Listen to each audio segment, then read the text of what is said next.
Tasavvur qiling, insonlar dunyosi jim, ko'zga ko'rinmas maydon. Bu maydonda niqoblar almashadi, so'zlar yashirinadi, tabassumlar aldashi mumkin. Har bir qaror, har bir harakatning ortida ko'zga tashlanmaydigan kuchlar bor. Ego, qo'rquv, istak, rashq, kuchga chanqoqlik. Biz ularni sezmaymiz, to o'zimiz ularga qurbon bo'lguncha. Inson tabiati qonunlari sizni ana shunday yashirin olamga taklif qiladi. Bu yo'lda siz odamlarning asl niyatini ovozsiz o'qishni, his-tuyg'ular ortiga yashirinayotgan mexanizmlarni ko'rishni, o'z xatti-harakatingizning ildiziga nazar solishni o'rganasiz.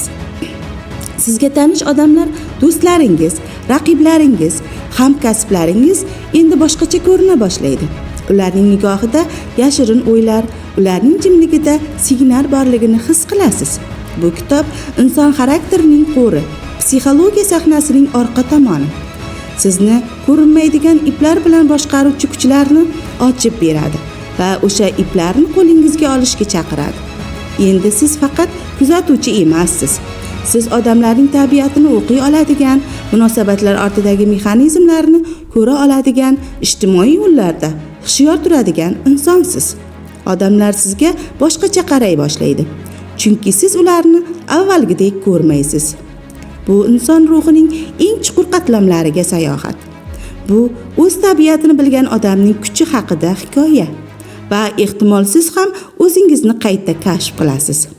Inson tabiati qonunlari odamlar qalbining yopiq eshigini ochadigan kitobdir. U sizni niqoblar ortiga olib kiradi. Tabassumlar, jimliklar, mayda ishoralar ortidagi haqiqiy sabablarni ko'ra boshlaysiz. Har bir insonning yashirin qo'rquvi, intilishi va o'rganib qolgan roli birin-ketin ochiladi.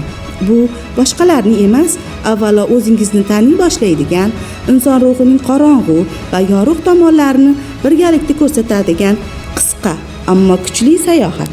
Hurmatli kitobxon, biz sizni inson psixologiyasining qiziqarli sayohatiga taklif etamiz.